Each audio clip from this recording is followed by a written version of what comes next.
Alright, welcome back to my channel guys. Ayan, mukhang seryoso. At muli naman pong nagbabalik ang inyong ka-electrician. Isang magandang araw muli po sa inyo lahat. At bago po ang lahat ay nais ko munang pasalamatan ang lahat ng aking mga viewers at subscriber na patuloy na nagtitiwala po sa aking channel. Ayan, maraming salamat po sa inyo lahat. At syempre, bago ko po ipagpatuloy ang video ito, kung hindi ka pa po nakapag-subscribe sa akin channel, please subscribe and pakihit na po ng notification bell para updated po kayo sa anumang video na aking mga ina-upload.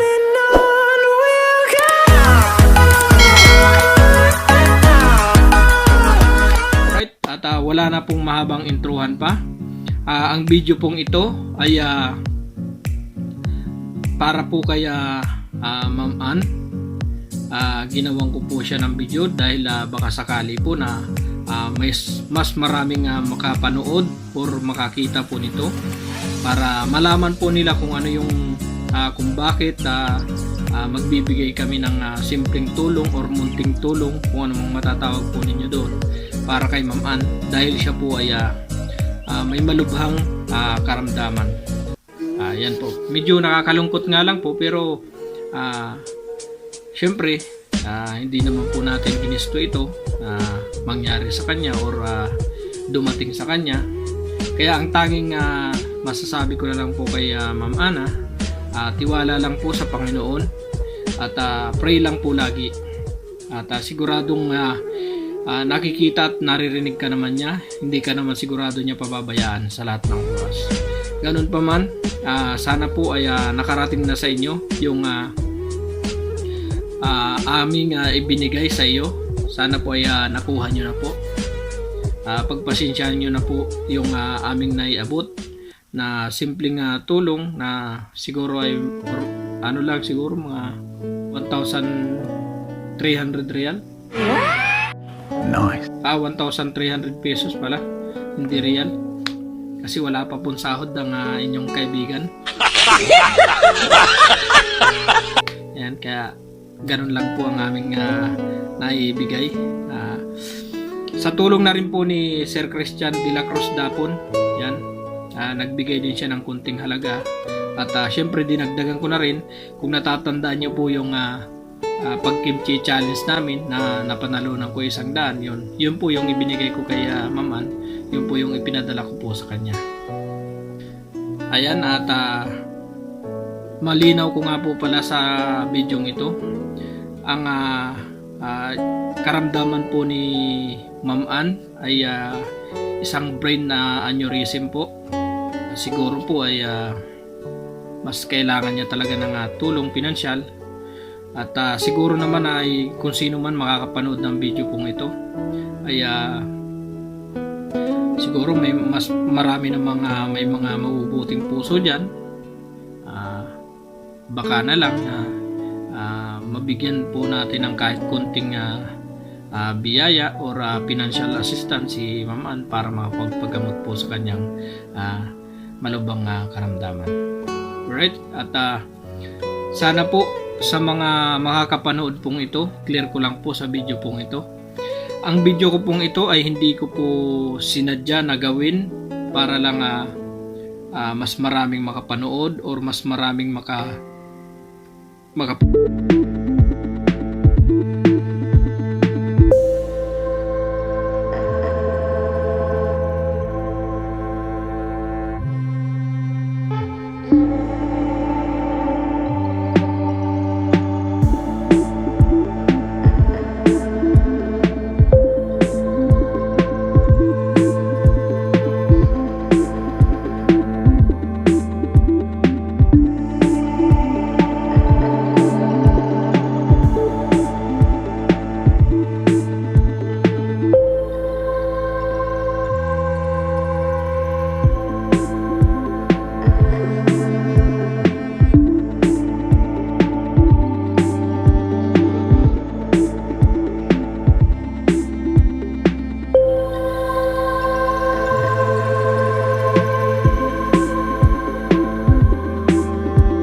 nagpapadala tayo kay Ma'am Anna Rizos ng 120 real kasi yun yung nakuha ko sa mga kasamahan ko na nahingi ko. Ayan Ma'am Anna, papadala ko na po yung iyong konting pang-allowance sa konting tulong mula sa amin. Siya nga po pala mga ka-electrician, pasensya na kayo kanina doon sa loob. Bigla akong pinatay yung video gawa ng bawal daw pong mag-video doon, sabi nung teller or yung manager pala. Yung manager pala yung nagsabi na bawal daw mag-video. Kaya pinatay ko na lang po yung video kasi mapagalitan tayo. Kaya ayun, naputol yung video natin. Imbis na nakadokumentado man masyado yung ating pagpadala para kay Ma'am Rios, nawala pa tuloy. Pero okay lang yun, at least kahit pa paano naipadala na natin yung pera na para sa kanya. Alright, ayan, nag-message na si Ma'am Anna. Welcome Ma'am Anna. Ayan, at may ginawa pa siyang video niya bilang pasasalamat daw po niya sa natanggap niya pong blessing. Okay, at panoorin po natin kung ano yung kanyang mga sinabi. Ay po kuya, maraming salamat po sa tulong na ipinapaabot nyo sa akin. Ayun, malaking tulong po ito kuya. At maraming salamat po. Sana maraming blessings po ang dumating sa inyo at sa pamilya mo. Ayun, maraming salamat po. Ito po ang nakuha ko kahapon.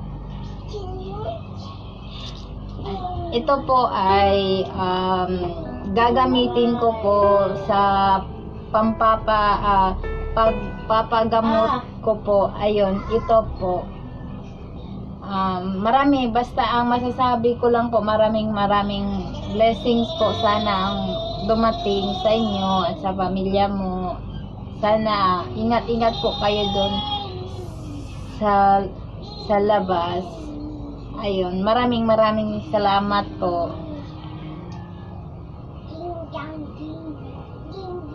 Di ko po to makakalimutan. Sabi ko nga sa kanya, pagpasensya niya na po yung naiabot namin sa kanya dahil maliit lang na halaga yung aming naibigay sa kanya. Siguro naman mas marami pa yung makakapanood nito, and siguro naman ay mas marami pang mga mabubuting puso ng mga ating kapwang Pilipino. Ayan, sigurado naman may mag-aabot at may mag-aabot sa kanya. Hindi tayo mangangako kung sino o kung kailan, basta ang Panginoon na po ang bahala niyan. Siguradong may darating po sa iyo. Kaya ang masasabi ko lang po sa iyo Ma'am Ann, tatagan nyo lang ho ang inyong loob dahil hindi ho kayo nag-iisa sa mundo na inyong ginagalawan. May tutulong at may tutulong po sa inyo kung sakali man pong kailangan nyo po talaga ng tulong. Alright, at pakipanood nyo nga po pala yung kanyang video dito sa kanyang YouTube channel, dito po sa naka-plus po ito sa screen.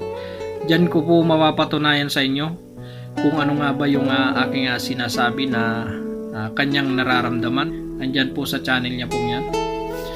Alright, at syempre nagpapasalamat din po ako ay Sir Christian Dapon sa pagbigay niya ng kunting halaga para makadagdag dun sa aking iaabot kay Ma'am Ann.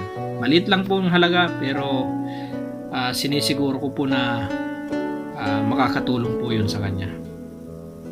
Right, at nagustuhan nyo po ang video ko pong ito, please comment down below at huwag po ninyong kalilimutan na mag-subscribe sa akin channel para updated po kayo sa anumang video na aking mga ina-upload. Right, maraming salamat po sa inyo lahat and God bless po sa inyo lahat. Bye bye.